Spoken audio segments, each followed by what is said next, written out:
Ladies and gentlemen, please direct your attention to the screens where David Steinhardt and our chiefs explain how the state came to see the need for juvenile realignment.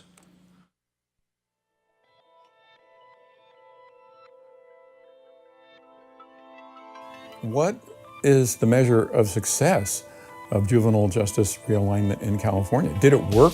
Was it good? Was it the right thing? I would have to say, having been in the trenches with this reform, that it is a major success story. It met almost every goal, really every goal that was laid out for it. Juvenile justice realignment in California has ushered in significant changes in the way all of us throughout the state do our business. It really marked the incentivization of evidence-based strategies, really using risk and needs assessment to be smarter about who we incarcerate and who we safely treat in the community. Our philosophy before SB 81 was that we had a continuum of graduated sanctions. And so as a youth would come in our system, we'd put them on supervision. And then of course, if they would violate or have a new arrest, we automatically elevated them. So we sent a lot of youth to out-of-home placement, and we sent a lot of youth to the California Youth Authority. We didn't feel like there were a lot of resources for us to serve them locally. It was so compliance driven, and so you measured success on whether or not that kid did what you told them to do, not whether or not that kid was well and healed and wasn't harming the community anymore. By 1996, the California Youth Authority had reached a population peak of overcrowding with 10,000 young people in institutional space that was built for about 6,000. There were kids in CYA with marijuana offenses, marijuana up to murder. Being raised in CYA and penal environments, you grow up with the gang mentality, you grow up with the criminal mentality, certain racist and sexist views. My time there was very traumatic. My reentry supports came in the form of a community college counselor, the OPS counselors, people who were authentic, who understood my background, understood my challenges, and chose to address those issues with love and compassion and education, nothing that I had experienced prior to that. The California Youth Authority by 2007 was a real mess. There were documented incidents of violence. The success of young people who went into the Youth Authority was miserable. They had high recidivism rates, and this had become public information. The cost per kid per year to keep somebody incarcerated in this difficult, troubled institution was $250,000 a year. At the time, the governor was Arnold Schwarzenegger, and he was the first governor in 20 years to come out and actually admit that things were wrong and needed to change, and change they did. The decision was made to cut the flow of commitments into the Youth Authority, and it was one that had the counties and the probation chiefs in particular rather worried, because they were being told essentially that you can't send these kids to the Youth Authority anymore. You've got to keep them in local care. The question was, who were those kids and how many would go to the county? Challenge number 2 was money. It was clear that this was never going to happen unless the counties had the resources to handle the shifted caseload. Senate Bill 81 really gave probation departments for the first time the resources necessary to make this kind of investment into local rehabilitation. It was a realignment of our thinking and our approach to juveniles as well. It's changed how I think probation officers see youth. I think when you read somebody's history and you can really understand, wow, they were 5 years old when that happened, they were 7 when that happened, they were 9 when that happened, then what they're doing at 15 doesn't seem quite as shocking as it did. We were able to really learn about trauma and how it impacted our youth. And sadly, 85% of the youth that are in my system have had prior contact in the child welfare system. To find out how you feeling and so we have trained our staff on adverse childhood experiences, trauma-informed care, and even vicarious trauma, and how it impacts them when you're dealing with youth who have experienced community trauma, neighborhood trauma, abuse, and neglect themselves. We value data and the importance of data, that we recognize that assessment has an important role in making good decisions, and that probation is an advocate for our youth and families. I'm incredibly proud of not only the investment of our community, but tremendously proud of the partnership that we have with our community agencies that recognize that they share in our obligation and responsibility to make sure that young people get what they need. And what I can tell you is that where we are today is far better than where we were. And our reliance on institutions is far less significant than it was a decade ago. Probation departments really embraced all of these reforms, and that's why we see today a significant reduction in crime and a significant reduction in incarceration. With SB 81, we were able to rise to the challenge with juvenile realignment. And I truly believe that that success led to SB 678 at helping to reduce the new revocations to state prison, which then led to AB 109. Now we're implementing Prop 57 because it's working. And so I think the sky's the limit. When we have the resources, probation can accomplish anything. I truly believe that. And our moonshot is to actually eliminate the juvenile justice system. And it's not by being soft on crime, but by raising children in such healthy communities and families that they don't turn to drugs, they don't turn to gangs, they don't turn to delinquency. Lower crime rates, lower incarceration rates, costs saved at the state level, better programming and reentry options for kids at the local level. Those are the markers of youth realignment success at the local level. None of that would have happened without the probation voice and participation in the reform.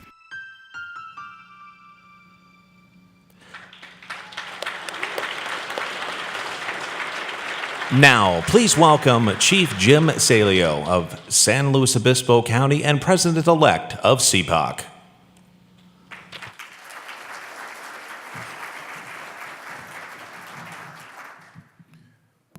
Good morning. I just love that video. Let's give another round of applause for the participants of that video. That's going to be rolling on YouTube for a long time. As the video highlighted, in 2007, California embarked on a historic mission to completely change the juvenile justice system in our state. While the video touched on it, it is important to understand exactly what juvenile realignment was and what it did for probation departments and the juvenile justice system in California. Due to the many pressures at the time, as David Steinhardt said in the video, the decision was made, things had to change, and change they did. SB 81 was the first realignment of the state juvenile justice responsibilities in California, shifting a population from what was then California Youth Authority to the local halls, and shifting supervision responsibilities of the state to the counties. Sounds very familiar. This was the blueprint for AB 109. However, this did not come without angst from county probation. To be frank, we were scared. We had overcrowding in our juvenile halls. We had a lack of services for youth in our communities. And we were very concerned about taking over state responsibilities.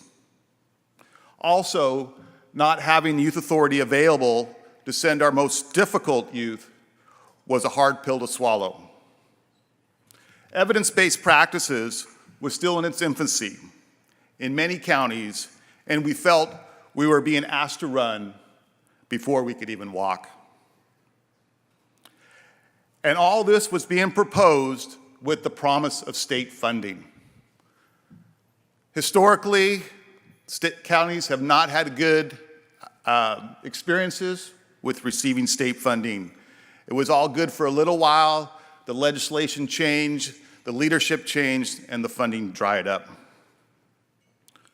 But in our hearts, we knew that state institutions were not the answer for reforming the juvenile justice system. So we took that leap of faith, and we bet on ourselves, and we bet we could do things differently. We bet in the fact that the state would keep their promise and give us the resources we need to improve our local justice system. We knew we could do the right thing by youth in our community and in our care. And now, 10 years later, I would say we made the right bet. Not only did we succeed in helping improve the juvenile justice system by dropping arrest rates and detention rates, we kept families together, we protected our neighborhoods, and we built a blueprint on how to use evidence-based practices to change behavior, which would later transform the adult system in California. And the state, to their credit, kept their word. After 10 years, we still are receiving the state funding for realignment. The grand experiment that no one thought would work has been a smashing success. Part of the reason for the success of SB 81 was that it was structured in such a way that allowed counties to use the money given to them by the states in needs in ways that were expressly unique to that county. In the past, the state would give us money, but they would always tell us, here's how you have to use the money. This time they gave us the money and said, counties, you're the experts, you do what you need to do. With this money, we were able to fill those critical gaps that existed in our local communities.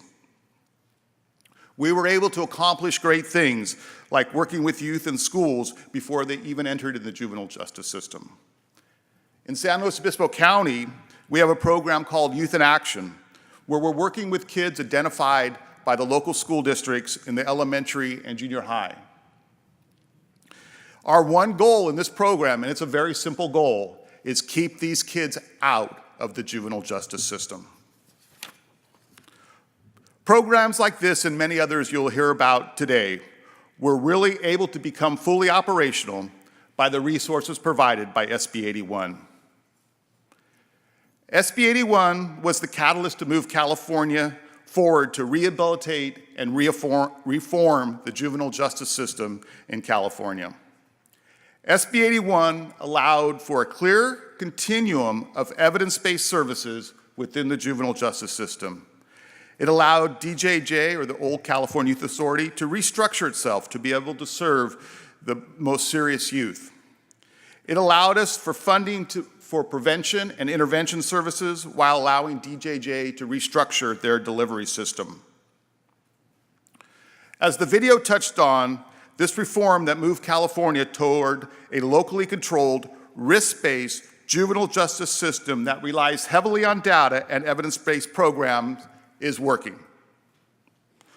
We do not only see the incredible outcomes for youth, the changed lives, the generational impacts to their family, but we see the incredible outcomes for safety in our community. To us, this proves without a doubt this was a smart investment by the state, the dividends of which are not just financial in nature, but in authentic human impact that remains immeasurable. In short, the investment to the local juvenile justice system has worked. I would now like to introduce the Sacramento County Chief Probation Officer, Lee Sill, who will introduce our next speaker.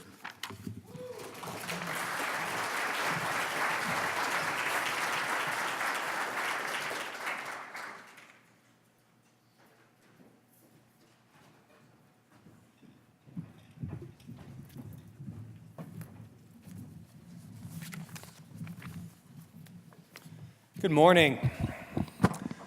All right, let's waste no time. It's time to get down to the details of exactly what we're talking about. What is this thing, juvenile realignment? We're talking about it in big terms. We're looking at it over a decade. In fact, it has precedents that come before it and legislation that comes after it. But at its simplest form, juvenile realignment really comes down to legislation that was passed in 2007 as part of the California State Budget Act. It passed unanimously, nearly unanimously. Congressman Tom McClintock, he can't vote in favor of a budget act. Nearly unanimously, though. Took effect August 24th, 2007, and then went into effect just days later, September 1, 2007. Had almost no registered opposition whatsoever. What did it do? Well, it accomplished three big things. First of all, it restricted prospectively the intake to the State Department of Juvenile Justice any serious, violent, or sex offenders. And anyone who didn't fall into that category, youth who had committed non-serious, non-violent, non-sex offenses, those would prospectively remain at the local level, managed by county probation departments. Secondly, it prospectively restricted juvenile parole to those same populations, serious offenders, violent offenders, and sex offenders. And again, prospectively returned to county probation jurisdiction any youthful offender coming out of the State Department of Juvenile Justice who didn't fall into one of those categories. And third, and perhaps most importantly, it provided funding and support for counties to innovate in the area of juvenile justice. Now, many of these things were underway already, but it provided one more significant incentive for counties to engage in risk and needs assessment, as we've already heard this morning, evidence-based practices, data collection, and it actually provided financial support in the form of block grants, what we call today the Youthful Offender Block Grant, to counties. Meaningful money, real money for counties to actually do these things, to take over these new responsibilities and incentivize all of these best practices. So there you have it. That's juvenile realignment. But of course, that really doesn't tell us much of anything. We didn't come here to learn just that. As I mentioned, much came before it, much has come after. And more importantly, what is the context for this significant legislation, this budget legislation that snuck through in 2007? What is the impact of this legislation? How were counties successful? Were they successful in implementing it? Was the state successful in downsizing its State Department of Juvenile Justice? And then what about the communities? What were the impacts in public safety and in crime? Well, we've heard a little bit, but we're going to see a little bit more. Here in Sacramento County, when these responsibilities were returned to us, we expected to see our local population in our juvenile halls and our ranch at the time, we expected to see them balloon. But in the 10 years since then, we've seen exactly the opposite happen. Today, we have 1/3 the number of youth incarcerated as we did 10 years ago. What happened? How did that happen? With all these youth now being served in the community, we would surely see crime spike, at least a little bit, right? We would prepare ourselves for that. But that didn't happen either. And that's not just Sacramento County. These are the impacts we see statewide. We see this recurring in all counties, north and south, inland, and on the coast. So we're here today because we want to understand what happened. And we have no better person positioned in the world to tell us what happened. We're here with Nancy Campbell, who was the special master at the outset of the litigation against the State Department of Juvenile Justice before SB 81 passed. And she was there all the way until the end last year, 2016, when it came to its successful resolution. She's been a partner with 2 governors, the legislature, advocates, the court, and most importantly, all of us, correctional professionals, to institute this significant reform in California. Before that, she served as the executive director of a domestic violence shelter. Soon after that, she served as the first female of a local county residential program, and then became, in Colorado, the first woman to head Colorado's Department of Parole, their Department of Community Corrections, including minimum security institutions. She later performed that same role in Washington, at the time going on to win numerous accolades for her innovations throughout the state of Washington. And then her career culminated, of course, as would the career of any correctional professional, when she became the head of a local juvenile probation department, right? Today, She is an assistant professor in the state of Washington. She's also the principal for Campbell Consulting. She works with populations all over the world, most recently all over Africa. We are very lucky to have her with us today. Ladies and gentlemen, please welcome Nancy Campbell.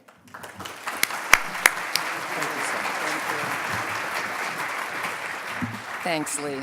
It's a pleasure to be with you this morning. It's like coming home in an interesting sort of way. But you know, as I was watching that video, I thought I'm going to give you all the history and the context of so much that went into this thing called realignment, because it didn't happen with the passage of just one piece of legislation. There's a long history. And then I watched that video and I said, oh, there really was one moment that caused realignment. So I'm going to tell a story about a colleague. And those of you at DJJ, you can tell Mike I did this. But this is my beloved colleague, Michael Miner, who was really a great leader in reform at DJJ. But he tells the story of when Governor Schwarzenegger came to visit DJJ, that he was the head of security at the time. And by mistake, you know, they carry their OC on their hip. By mistake, in getting out of the car, he managed to mace the governor. And not only did he do it once, he managed to then, in his panic, do it again. So quite honestly, I think it probably was that moment when the Terminator was maced that alignment was a given. Seriously, I want to do a couple things in this brief time we have together, because I think it's terribly important to understand the history, so some of the good things you can carry forward, but so that in this time, that for someone like me looks a lot like years ago, you don't have the backsliding that has occurred at different points in history when we've had great innovations. And I'll tell you, when Karen said, you know, oh, she's feeling a little old here, my big discovery in preparing for this is that I am old. And you know, you'd think I would know this, but I hadn't quite figured it out. As Lee said, I do work in Africa, and I was on this trip to Zambia a few months ago, and after 23 hours, you know, you're pretty tired, and I'm on my last shuttle bus, and a young African woman jumps up, and she offers me her seat, and I think, isn't she sweet? But, you know, I don't need that.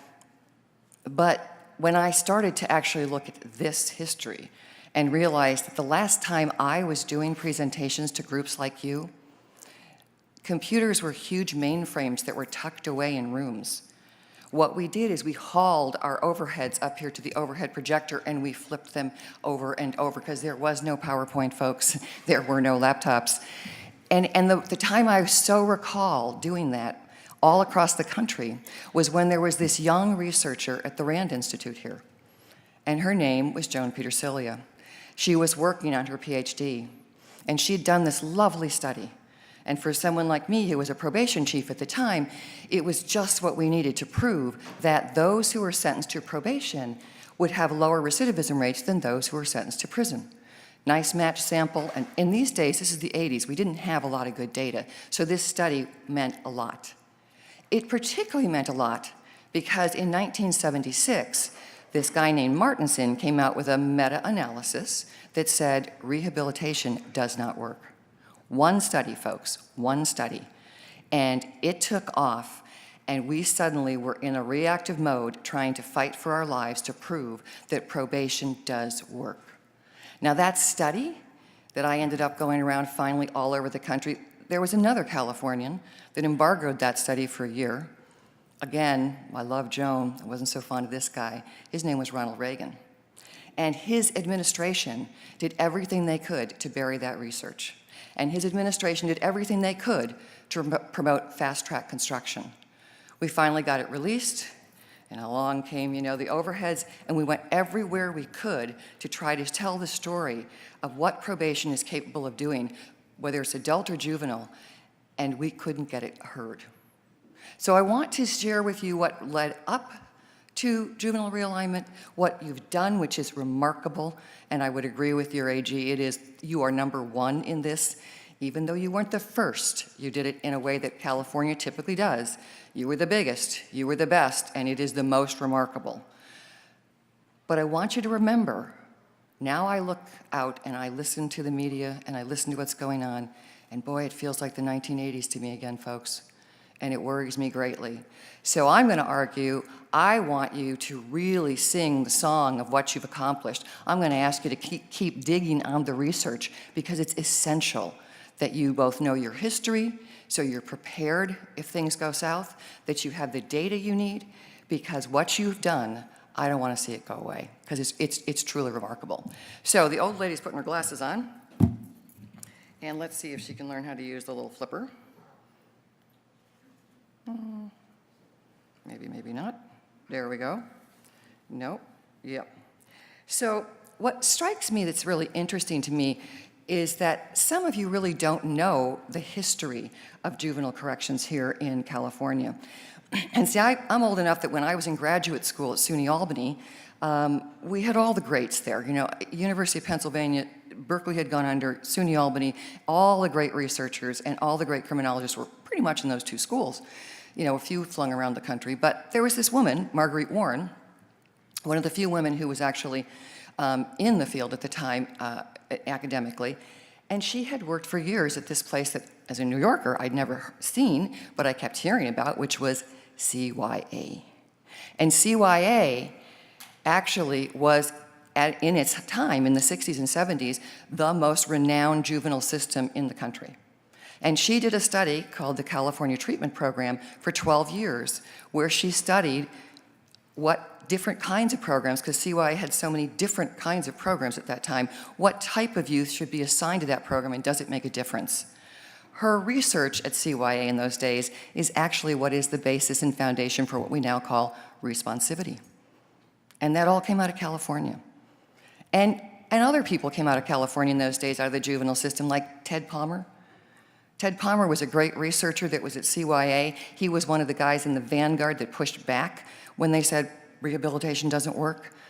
And then there were guys like Alan Breed, once a superintendent at Preston. At least in my day, when you said the name Alan Breed anywhere in the United States, it was connoted to mean integrity, professionalism, the best of the best. So there was this history at one point that was so wonderful and so profoundly incredible. And then by the time I came here to be special master, it looked very different. So what happened? Not unlike something that happened not that many years before in the 1970s. In 2015, there was an obit in the Washington Post that you probably didn't notice, but Barry Grisberg did. He said, Jerry Miller was probably the greatest criminal justice reformer in both juvenile justice and adult criminal justice in the last 50 years. Anybody know who Jerry Miller is? Jerry Miller did much of what you did in Massachusetts in the 1970s. He came in and he said what was called training schools were horrific. They were hurting kids, not helping kids. It was the juvenile justice training system. And he started closing down the institutions. And he closed them down en masse. And it was, for those of us who were thankful and appreciative, we were so excited. However, within a few short years, less than a decade, all of that work had been undermined, and basically we were on a new track. Martinson comes along, nothing works.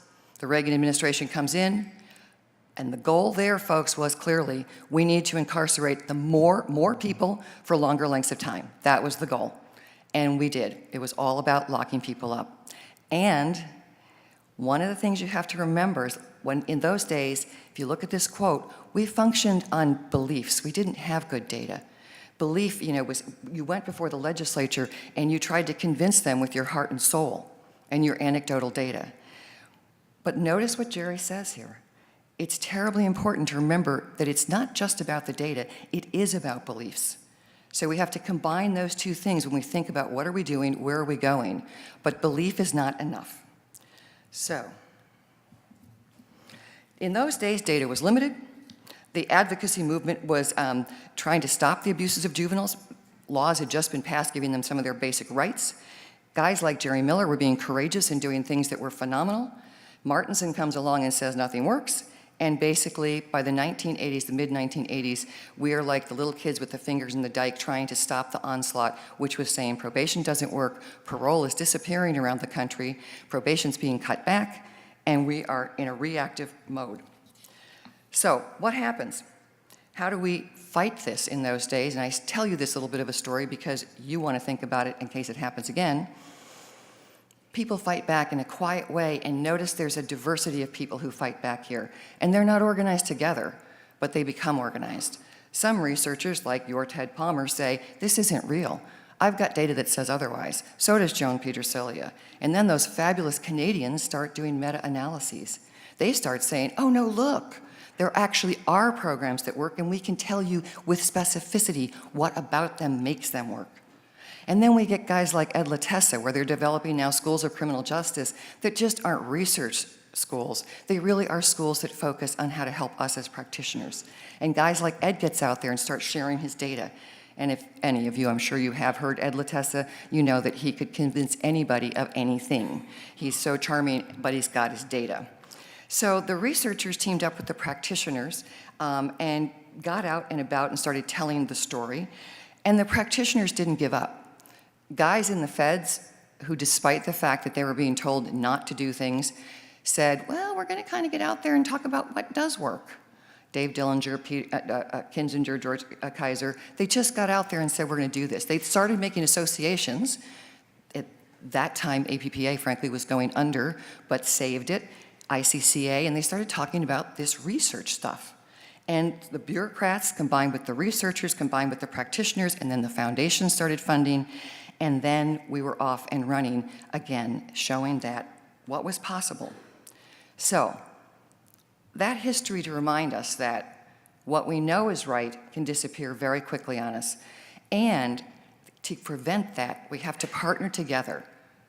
Community groups, labor, legislatures, we have to constantly be together, researchers, practitioners, we have to be together, united to make sure it doesn't happen again. So let's look at what does happen in the great state of California. Pre-realignment, it's not good. The good news is, at that point, you did actually have the right age of jurisdiction, which you later changed, but you had it then. There was no cost, of course, for commitments. You got to know that around the country, there were other models that actually had the cost factor built in to avoid over-institutionalization, but not here. The Juvenile Parole Board had enormous discretion. And I have to tell you, by the time I got here, years and years later, it was not a good experience to sit in a parole board hearing. It was not what we want to be doing with young people. CCPOA, of course, terribly strong.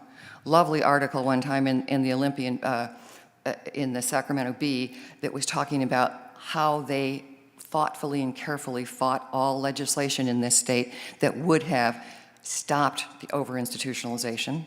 So they were strong advocates for that punitive model. And, for governors and prosecutors and sheriffs, it was a time in the 80s and 90s leading up to the 2000s where everybody was tough on crime. It's how you got elected. And it was going on here, of course, as well. There was high, at that point, still policymaker support for your juvenile system, even though, as the video showed, it was not doing the kinds of things we want to have done. So, that troubled state institutions, CYA, really created the context for realignment. It was a horrible thing, but it was what was necessary. The exposure of what was going on was necessary to really start the movement. So there was overcrowding, as you saw in the video, institutional violence, gangs, assaults, suicide rate was ridiculously high. Program quality, when I got there, program quality was basically whatever the supervisor of that unit liked. So if they had staff that said, hey, I think we should do Mothers Against Drunk Driving, that's what they did. If they had staff who said, I think we should do another program, that's what they did. It was very individualized, and there was no actual curriculum that had ever been reviewed to determine if, in fact, it worked. High failure rate, of course, on release, and of course, the costs were high, and the costs still are high. Costs get higher, of course, as we reduce numbers. So when I look at costs, I don't get excited by them going up. It actually may be not such a bad thing because it shows your numbers have gone down. So, how did the movement really get going? Well, the media was great. There was exposure of the problems, interviews with people. The advocacy groups were key to this. Even the advocacy groups who don't like me, I still liked what they did. The ledge staff began to wake up and say this is not okay. Certain legislators started to wake up. And then the plaintiffs, the prison law office and others, began to put pressure on the system to make change. And if there's one thing that you don't do well in California, is you don't know how to use lawsuits to your advantage, although I think you do better at the county level. When I saw a lawsuit coming, I was like, okay, bring it on, because I knew it could get me more resources. But I got rid of it and settled it and dealt with it quickly. Here, what happened is there was a lot of fighting of the PLO's desires, and of course, it led to a consent decree. A consent decree that took a long time to get implemented and resolved. So, change begins. See how early really realignment begins? It doesn't begin overnight. You know, you've got now this sliding scale fee that goes in the 90s, and then you've got your juvenile justice block grant that goes in, so there's beginning changes. 2000 brings some not good change with Prop 21, but 2004 the consent decree comes, and the consent decree was terribly important in terms of realignment. And to their credit, the department, which at that point I guess it was not CDCR yet, but the department really did a good job of actually creating amazing remedial plans. Part of the reason I said I would be the master in this case was the plans actually were trying to do the right thing, and there were 7 of them.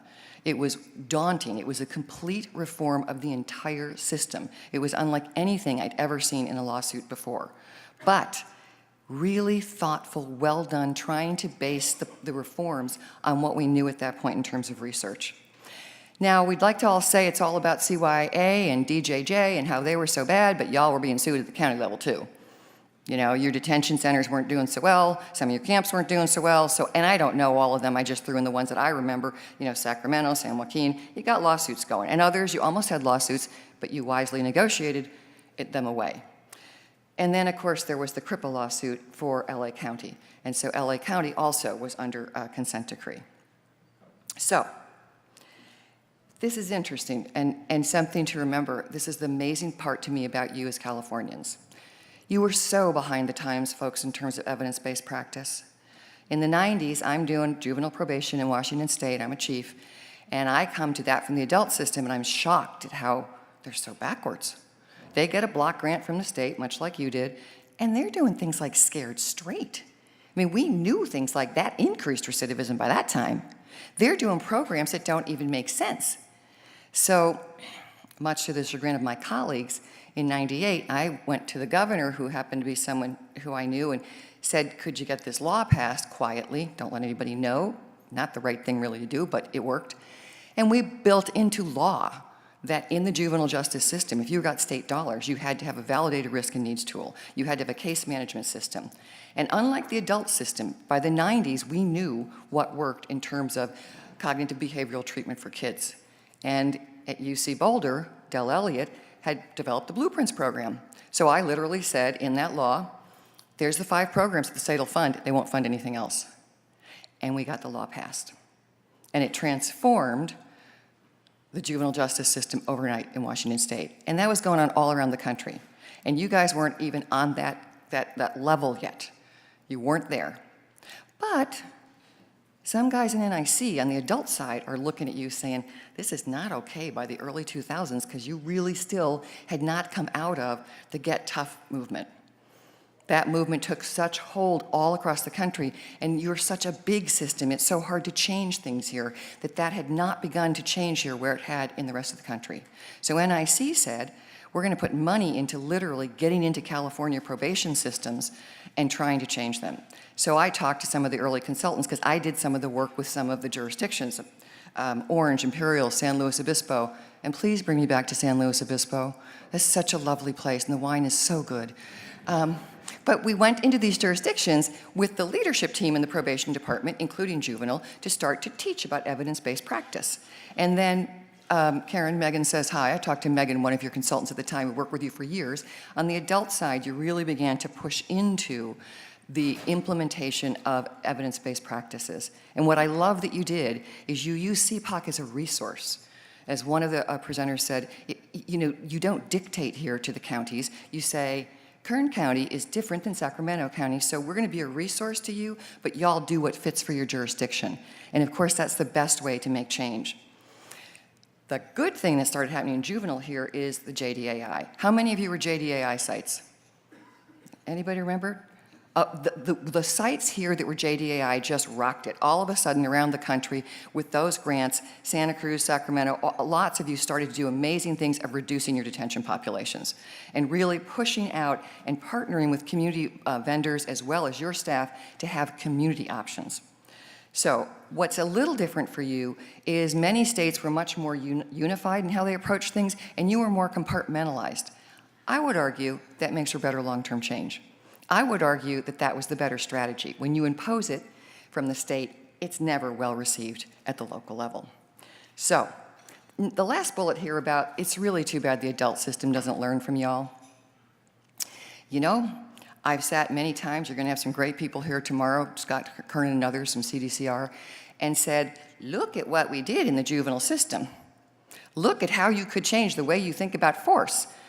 And it's just really hard to convince folks in the adult system that somehow the juvenile work matters, even though the kids are much harder to work with because of where they are developmentally. You know, it's a much more challenging thing to work with juveniles than adults, especially in institutions, but they just have a hard time getting their mind around it. But we know that all of the adult innovations started in the juvenile system.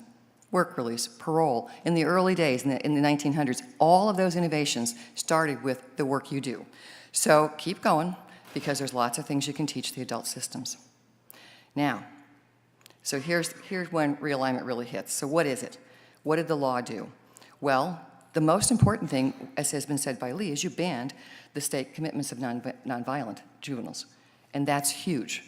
All of a sudden, and of course, you know, there's a lot of worry at the time this law went through that y'all weren't going to be able to handle this. And boy, if you proved them wrong, you handled it well. You phased out the nonviolent offenders. You created the block grant, and I love the fact that that money has stayed. And I suspect after 10 years, they can't take it away from you, and you got to keep expanding it, because if there's one thing I know is that we never fully fund probation. I mean, I always argue that we still really haven't shown what probation can do because we've never chosen to fully fund it. So I'm glad to hear that at least it's sticking around. I hope it's going to continue to grow. So more changes, though, occur. The law goes through, and let's look at the things that start to happen. And then we'll go back and look at some of the outcomes of this. So by 2010, there's almost no progress in the lawsuit against CYA, now DJJ. And rightfully so. Advocacy groups and others are losing their minds saying, how can this be? Not to mention the court. That's actually when I came on the scene as the master. And we had to make a few changes, fire a few people, move some things around, you know, get clear that we're really going to do something here, and we did. And let me just say that it was often because of the leadership of DJJ, people like Mike Miner, that these changes occurred. Their staff were phenomenal, they were committed, and they made these things happen. The Juvenile Parole Board then gets realigned. People were very nervous about this. You know, now the new conditions, violators go back to you. Everything should always stay local. We know that. The more you keep things local, the more effective you are. But this was very scary for the state system. And notice 2012, and it might have been 13. I keep going back and forth and couldn't quite figure this out. But this little thing about time ads in the state system being eliminated. All of us tend, and I'm going to talk for a little bit about this whole notion of the two models, moral accountability and behavior change, you know, that all of us think we need a hammer to make change. And oh, people were worried when those time ads were going to go away, because what a time ad was, kid screws up when in the institution, you extend their time. And when that tool went away, not only did it not cause any problems, but it was the impetus, really, I believe, to help the kind of change that was needed by the staff to find new tools to actually interact and work differently with kids. So, you've got your age of jurisdiction that dropped. Unfortunately, I'm hoping you can fix that and make it go back up. And then your fee was a little bit too expensive, so you changed that. What's amazing to me is the role you've been on since 2016. You know, not sure yet what Prop 57 quite means for the juvenile system at the state level or for you, but it looks like it's going to have some good outcomes, looks like it's moving in the right direction. And then look at 2017. It's like this flurry of legislation that does all the right things. You know, sealing records, assessment of fees on families going away, just a plethora of good forward motion. And I'm going to tell you, in large part, that's because you have this fabulous governor, Jerry Brown, and when he comes in tomorrow, I tell you, be on your feet, Don't act like you're from San Francisco. Act like you're from Kern County. Hoot, holler, scream, and yell, because that man, he's no moonbeam, he's a sunbeam. He's done more to help you move things forward and change things. Just a remarkable, remarkable governor. So, what are the outcomes? What have we actually achieved? Because, of course, here's what the worries were. Oh, we're going to move kids to the locals. Well, they're going to fall through the cracks. And, of course, their detention centers are going to grow, the camps are going to grow. You know, it's just going to be a mess. And, oh, we're going to see this reduction of the state facilities, but what are we going to do with the kids who really need help when we get rid of those facilities? Lots of fears, fears that really didn't play out. So, here's just a little overview of the downsizing of DJJ and what caused, as you saw in that earlier slide, that drop from over 11,000, and you'll see now they run about 650 kids in any given day. And I can tell you, at one point, the mental health expert and I went through every single case of every single kid when they had about 900 kids. And I was looking for lightweights because I thought they would still be there. There aren't any. You are sending the right kids to the state. You are sending the kids that absolutely, if you tried to hold them in your community at this point in time with the resources you have, it would be very difficult. Politically, it would be difficult. Hopefully that can change down the line. So, here's what I think is key to this. We have good data now, but we also have to always remember that this change comes with a philosophy change. And I struggled when I was the master to get the DJJ staff to understand what this was. So I came up with a label. I call it the moral accountability model versus the behavior change model or a behavioral health model. What's the difference? Well, moral accountability assumes that kids can be held accountable, that in fact they know that they did something wrong and that we need to hold them accountable, right? And then I think about that, and I think about my years as a parent. I'm sure you've gone through this too with my teenage daughter. And when I would tell her to do something, and then she wouldn't follow through, and then I would even do things like say, now repeat after me. I just told you to do this. And then literally she'd space it out. I couldn't figure it out. So I called a parent coach and said, what's going on? And she gave me an image that's never left me about youth brain development. And I know you're going to talk about this also in the course of the couple days. She said, Nancy, a kid's brain during the teenage years is like a radio with static blasting. And every once in a while, a message that's understandable comes through. And the rest of the time, you're back to static. And it meant everything to me as a parent, because I suddenly went, oh, she's not being a brat. She literally doesn't remember. Or she heard it and she doesn't, it's just gone because of all that static. And that helped me to realize that when we say we have to prove that this kid, we have to have this kid be held accountable, it's a tough thing to do with that adolescent brain. So what we do, and what they were doing at DJJ, is you did not get punished if you followed the rules. That was the methodology for change. Don't punish if you follow the rules. And what we know from healthcare for decades is that is not, it's a very weak way of changing behavior. The stronger way, of course, is positive reinforcement. So the rules were not based on science, but they were based on individual belief. Every staff person pretty much at DJJ had a different belief system. Why? They all had different parents. They all came in with a different sense of how you parent a kid, and that's what was driving the program. And the rules, so therefore, would vary from staff member to staff member. And critically here, treatment is something you go off to, not something that is part of the living experience.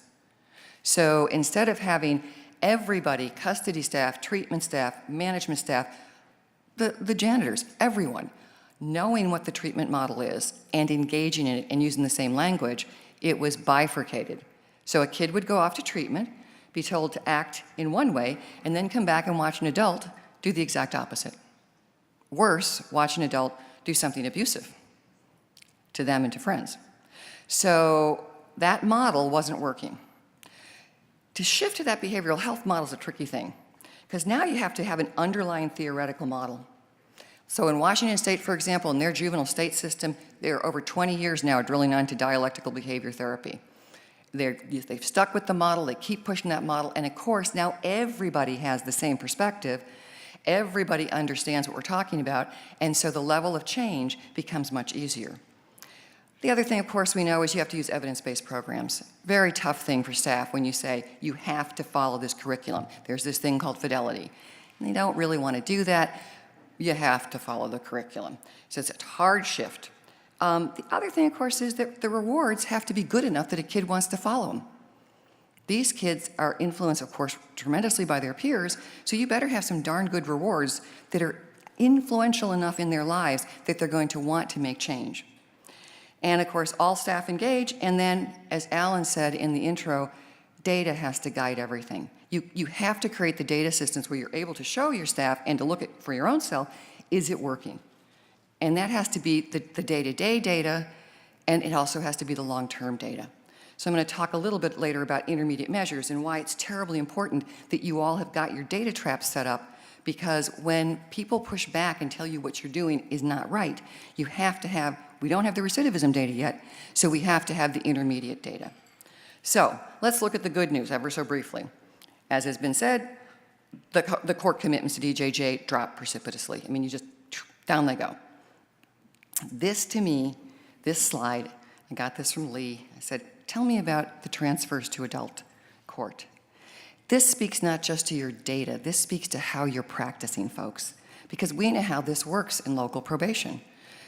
Those decisions to put someone in the adult system as a kid come from your district attorney, come from your judges, come from your public defenders. This says to me that you all are out there influencing them. You are talking to them, you are changing their opinions, because they would not be dropping at this level, even with all the other good work. So here's where that belief system combines with that data. You go in and you both share your belief packed with data, and you're changing the perceptions of the system players. This slide to me is just 100% proof that that's what you're doing, and I encourage you to keep it up. The other thing, of course, was, oh, they're going to fill up the camps, they're going to fill up the detention centers. Look, you didn't. Now, there's some research that needs to be done around this. You need to look at the population demographics, which I did not do, so that you can counter what will be said, which is, oh, well, you know, the youth population is declining or something of that sort. So make sure you've got that. But as Lee said, at the time when you're getting increased kids, higher risk kids on your caseloads, you're not holding them in detention centers as long. That's remarkable. To me, that is an incredible statement about realignment has worked in the most profound way, which is that it has changed the behavior of your staff. It has changed the behavior of the other players in the criminal justice system. And I'm quite confident that the change for them was because of you. Now, this is DJJ, looking from about 2010. So they're holding somewhere about the 600s. And if you look around the country, folks, other systems are trying to get rid of their state institutions, much like you have tried to. But no one can look at a 40 million population and have 600 kids, that's it, or 650, in state institutions. This is remarkable, and it's been holding for years. I mean, I kept thinking it was going to pop back up. I thought, the counties are going to get frustrated, and they're going to just start popping it up. What it says to me is, you have been developing alternatives and other resources to handle these higher risk kids. That you have been figuring out methods and ways to keep them where they should be, which is in their communities. So good on you. Just showing a couple little things about DJJ. You know, used to have all kinds of kids on suicide watch. This particular slide shows that they don't anymore. It's dropping tremendously, and this is largely because they've really built a very good mental health system. They have good mental health practitioners. They have good mental health curricula, and they really don't have. One of the challenges we had with them is helping them understand who's actually mentally ill and who's just acting out. And the mental health population is tiny there now. Because what would happen, and it happens with you too, is we got a kid who's really difficult, they're acting out, so we say, I gotta get them off my unit, get them to mental health, right? So they were dumping them. When we finally got good risk and needs in there, good kinds of assessment processes, then they were able to say, oh, these kids really aren't mentally ill, and oh, by the way, what that means, y'all in your units have to learn how to deal better with difficult kids. You're not gonna pass the buck. We have the same thing on field caseloads. Most important, discipline. DJJ, when I got there, was a frightening place to be. Kids, you know, depending upon where you were, I will never forget being at Ventura Youth Correctional Facility, taking the judge on a tour, and we walked into what you would consider sort of the SHU treatment unit, and the kids were all in their underwear. They had nothing in their cells except for mattresses. They were so smart, though, with nothing. They were still managing to light fires. They had figured out how to rewire the electrics in the cells with nothing else to do. But it was just horrifying to see what had been done with these kids. So what this slide shows us is that the disciplinary decline is significant. You know, it used to be people would say they'd wheeled out those discipline actions quickly. Now they don't. Use of force was a critical problem. Use of force there has dropped by about 60% over time. There would be times when, the chief in the different units would tell me that they'd never, ever have months where there was no use of force. Now it happens regularly, where there'll be a whole couple months that go by and they've never used force on a kid. And they use it only judiciously and where they should. They have a fabulous review process now, a process that doesn't say, did we use force properly, but asks the question, should we ever have used force here? And if not, what should we have done differently? So it's become a learning process for staff about how to act differently.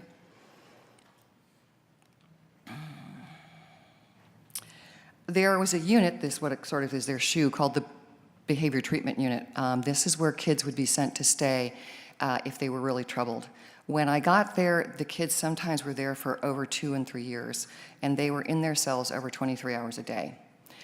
That's all changed now. And people don't want to hear this, because when they say there is still isolation of youth in the California system, I tell them it is not true.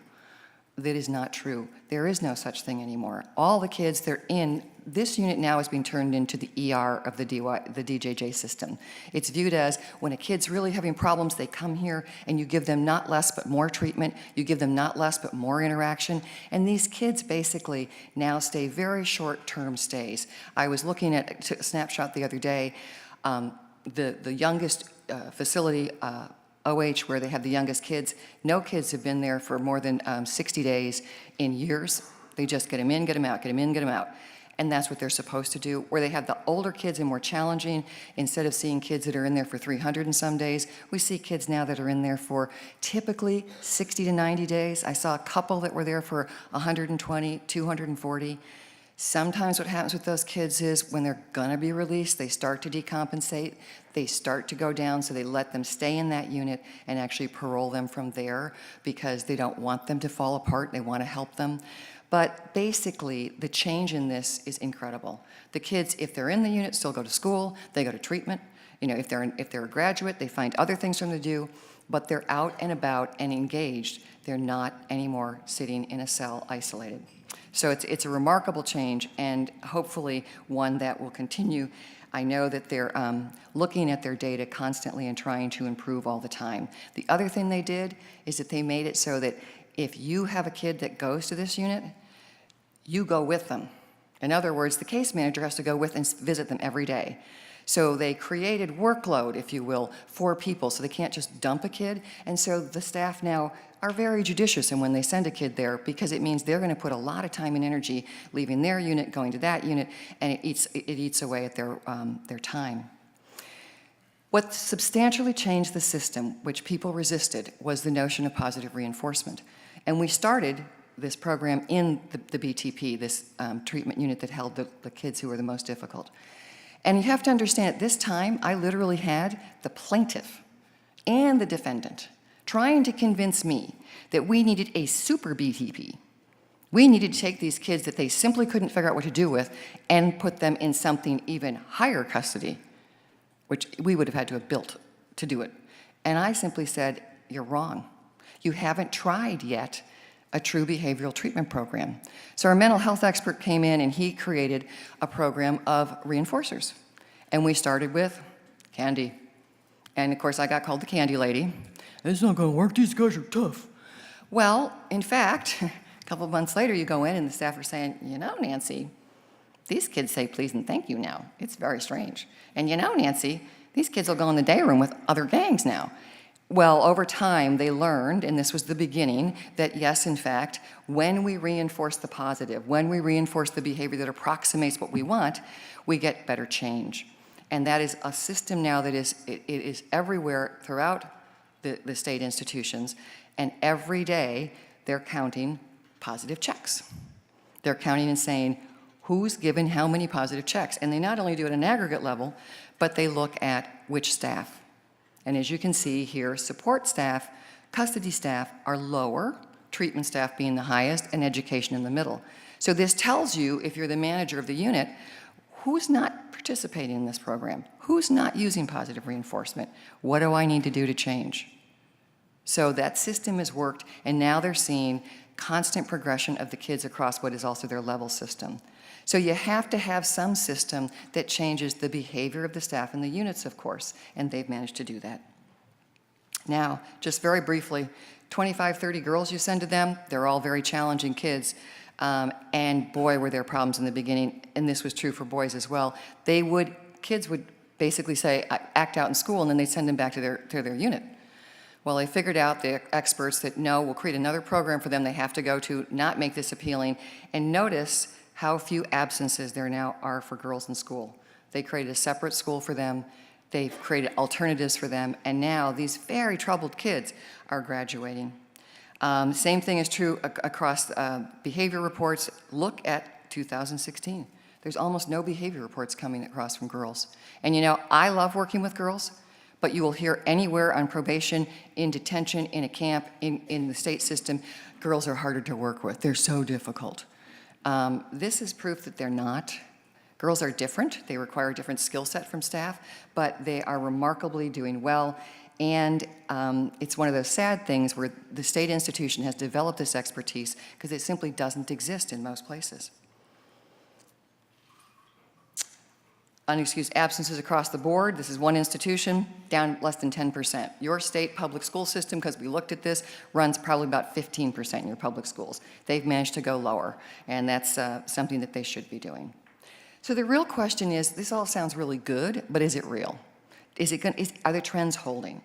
And here's your data, of course, that shows your trends are holding. You know, the felony arrest rates are declining. And again, if you compare that to the actual population decline of the crime-prone age, it's still declining at a rate that is greater than what it should be. So this shows that this has worked. Another quick slide to look at to see how much it's changed. I mean, that change in 10 years is unlike anything I think any other state system can see. I mean, what you've done, both at the state system and in county probation, is remarkable.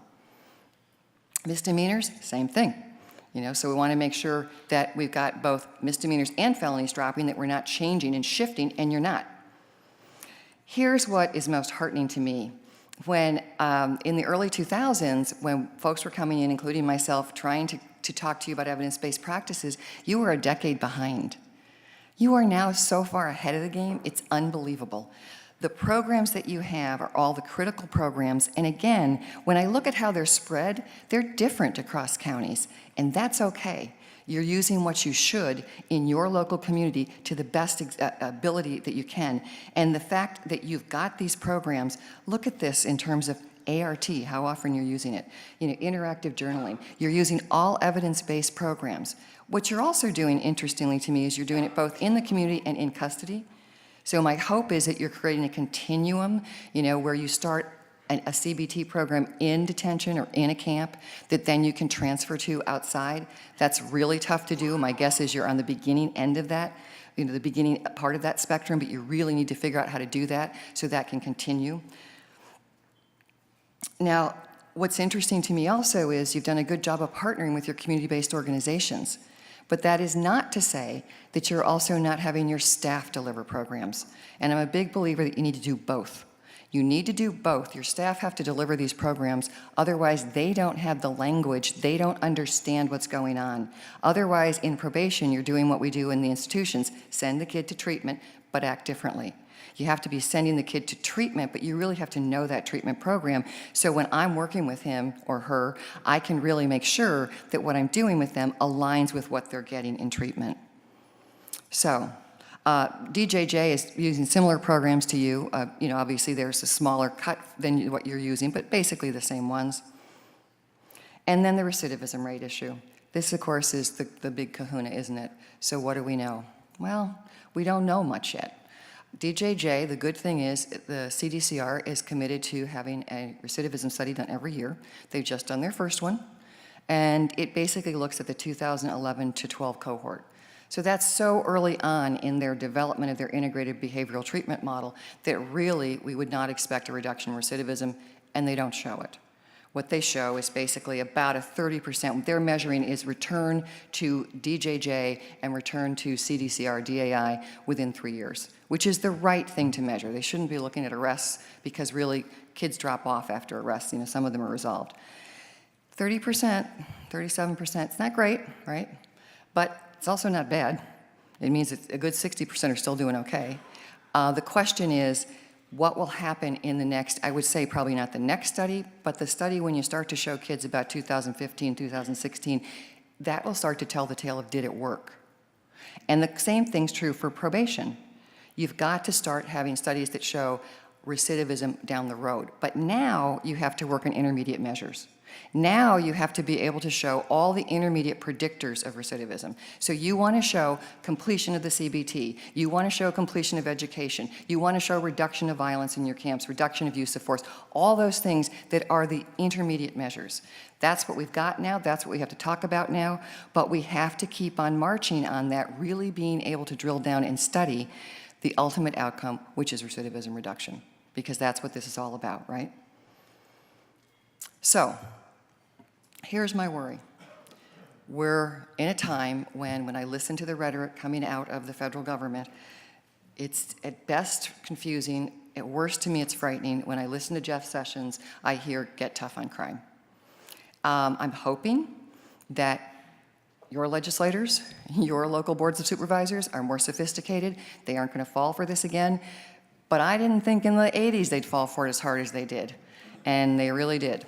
So I would say to you now, you need to really be working with people to make sure that what's coming down from the feds is not listened to. Your state leadership is more important than ever. Your local leadership is more important than ever. The other thing I would say is, you know, there's been a little bit of pointing fingers in this whole realignment movement. Oh, you didn't do that, you didn't do this, that. You know, no. You really need to relish what you've done, you know, celebrate what you've done. But remember that you got here because everybody was involved. It was the advocates, it was probation, it was the governor, it was DJJ, it was everybody together saying, we can do this. And everybody didn't arrive at the same moment in agreement, but ultimately you did it. So you've got to really continue to keep that partnership. I would argue that you should start considering those DJJ facilities are terrible. It's time to get something else. Why don't the county and state partner? Create nice little 40, 50 bed facilities out in different regions around the state. Why don't you, before Governor Brown leaves, say, Governor, could you get something in that budget that would give us something where kids stay closer to their communities? They're in a treatment setting that looks like it should, a real treatment setting instead of basically a prison. You know, it's a big step, but it's the right step. And I know some folks would like to say there should never be state institutions, but you know, if I'm a district attorney, that's a hard sell. I don't know that I can sell that. I need some higher level institution, but it could be around the state. The other thing I would say is you've done a good job of figuring out how to solve this conundrum of you got rid of juvenile parole and you rely on probation, but there's still a gap there. I know that Danette Bowen and some others are going to speak to you about the work that they do, where they collaborate with you, but I think there's a work that still needs to be done to tighten up that handoff when kids come out of DJJ and they come to you. Get your intermediate measures, line them up, talk to them, try to get the press interested. It's hard, but try to get your recidivism data and tell the story through the positive victories. I love the videos you have right now. There's a thing on PBS called Brief But Spectacular, and we worked with CDCR to get a story on there about young men 18 to 25 and what they're learning and what they're growing, and it got amazing reception. One of the best, and that series has had, I think, 50 different shows, so you can get those stories out there. Last, I would say, again, when the governor walks in, don't wait to clap. Stand on your feet, scream and yell, let him know. Listen to what your AG just said, let him know how much it matters that he's on your side. Get to those advocacy groups that maybe criticize you, maybe they don't, but partner with them because they help move this forward. Labor did a great job with DJJ in the end. They were wonderful partners in helping making some of the reforms that were needed and getting officers on board with it. So get to labor. Your boards of supervisors, make sure you're doing everything you can with them. And boy, you better thank CPOC. I went on the dashboard and I was like a kid in a candy store. I couldn't believe it. You can just sit there and push buttons and you can get all this interesting information and it's all right there. I don't know of another system that does that. It's phenomenal. And here it is. CPOC did it for you. So, last